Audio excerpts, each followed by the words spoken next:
بلکہ ملک کی دیگر ریاستوں سے آئے ہوئے مہمانان کرام،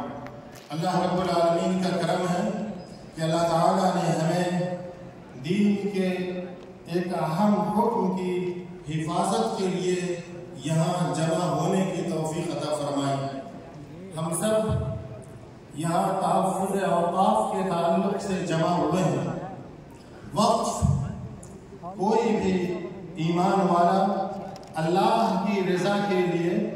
خیر و بھلائی کے لیے اپنی جائیداد کو اللہ کی راہ میں وقف کرتا ہے، اور پھر اس وقف کے ذریعے سے، اس کی آمدنی کے ذریعے سے غریبوں، مسکینوں، بیواؤں اور یتیموں کی مدد کی جاتی ہے۔ جب کوئی اپنی جائیداد وقف کر دیتا ہے تو یہ جائیداد اس کی ملکیت سے نکل جاتی ہے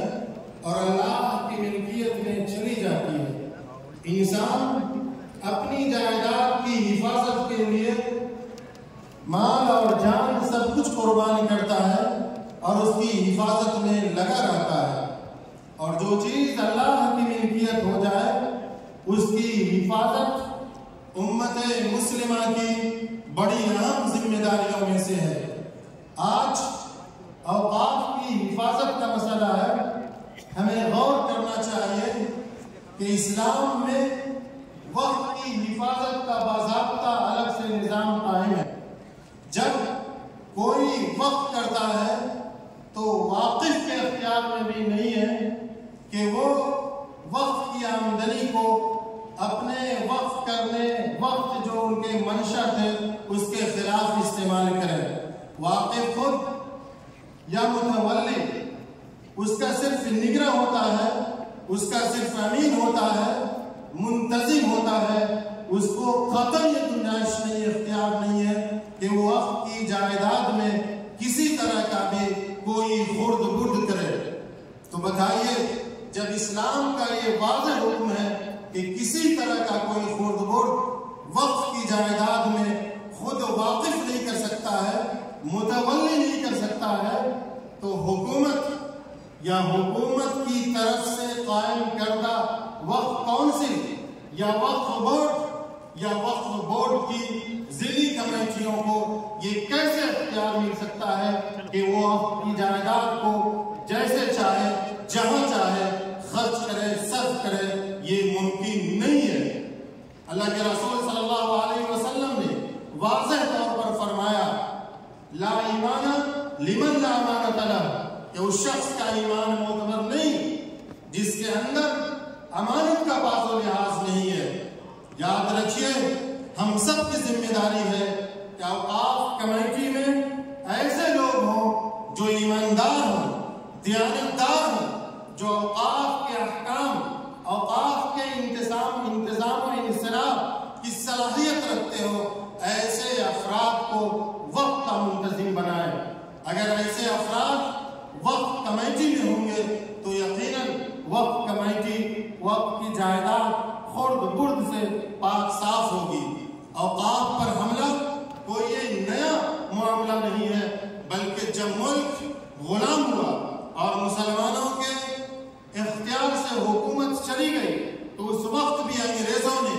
حکومت کی املاک کے ساتھ ساتھ اوقاف کی جائیدادوں کو بھی قبضہ کیا، اس کو بھی اپنانے کی کوشش کی۔ اس وقت بھی ہمارے علماء کرام، دانشوران نظام نے احتجاج کیا،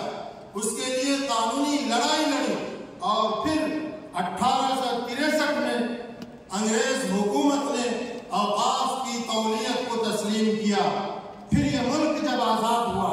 اور آزاد یوں ہی نہیں ہوا بلکہ اس میں ہم ایمان والوں کی بھی قربانیاں شامل ہے، ہمارے اکابر کی قربانیاں شامل ہے، ہمارے بڑے بڑے لوگ اس میں شہید کیے گئے۔ پھر یہ ملک آزاد ہوا۔ جب ملک آزاد ہوا تو آزادی کے بعد پھر اوقاف کی حفاظت کا مسئلہ سامنے آیا، اور ہمارے اکابر نے پھر اس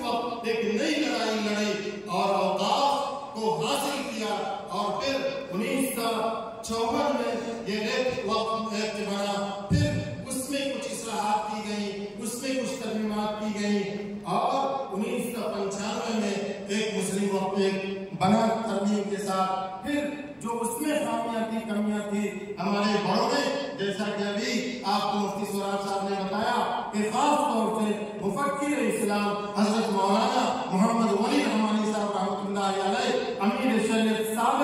بہار اڑیسہ جھارکھنڈ نے بڑی محنت کی، اور پھر 2013 میں ایک وقت بل میں جو ترمیمات ہوئی ہے وہ ترمیمات کے ساتھ پاس ہوئی ہے۔ اب اس وقت لوگ یہ چاہتے ہیں کہ پھر اس وقت بل میں کچھ ترمیمات کریں۔ اب جو ترمیمات ہونے جا رہی ہے یہ ترمیمات بہت ہی خطرناک ہے، اور ان ترمیمات کو اہل ایمان مسلمان اور اس ملک کا سنجیدہ شہری کبھی بھی برداشت نہیں کر سکتا ہے۔ اس لیے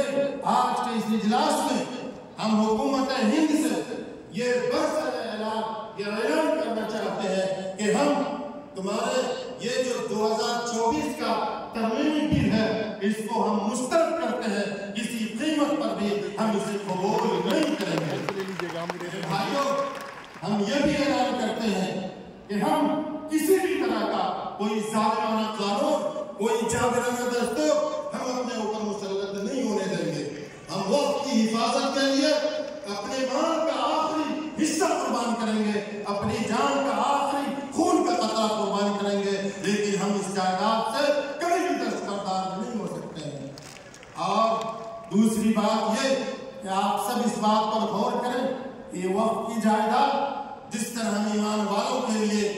زندگی میں ضروری ہے، اسی طرح مرنے کے بعد بھی ضروری ہے۔ جب ہم زندہ ہیں تو ہمیں مساجد چاہیے، مدارس چاہیے، مکاتب چاہیے، ہمیں سرائے چاہیے، اور یہ جو امام بارے ہیں، یہ جو خانقاہیں ہیں، یہ سب ہمیں چاہیے، اور یہ ساری چیزیں اوقاف کی جائیداد پر ہے۔ جب ہم یہاں سے جائیں گے تو ہمیں 2 گز زمین چاہیے اور اس کے لیے قبرستان چاہیے۔ اس لیے ہر حال میں ہمیں یہ وقت بل جو ابھی ترمیم کے ساتھ آنے والا ہے یہ بالکل منظور نہیں ہے۔ ہم سب مل کر کے اس کو مسترد کرتے ہیں، اور کوئی بھی ایسی ترمیم کو بالکل برداشت نہیں کریں گے جس سے اوقاف کی حفاظت میں کسی طرح کی کمزوری آئے یا غیر یقینی صورتحال پیدا ہو۔ میں آپ سب کو ایک اور چیز بتانا چاہتا ہوں کہ امارت الشریعہ جو محنت کر رہی ہے وہ آپ سب کے سامنے ہے، اور عالمیہ مسلم پسند اللہ بورڈ کے ذمہ داران کس طرح محنت کر رہے ہیں یہ آپ سب کے سامنے ہے۔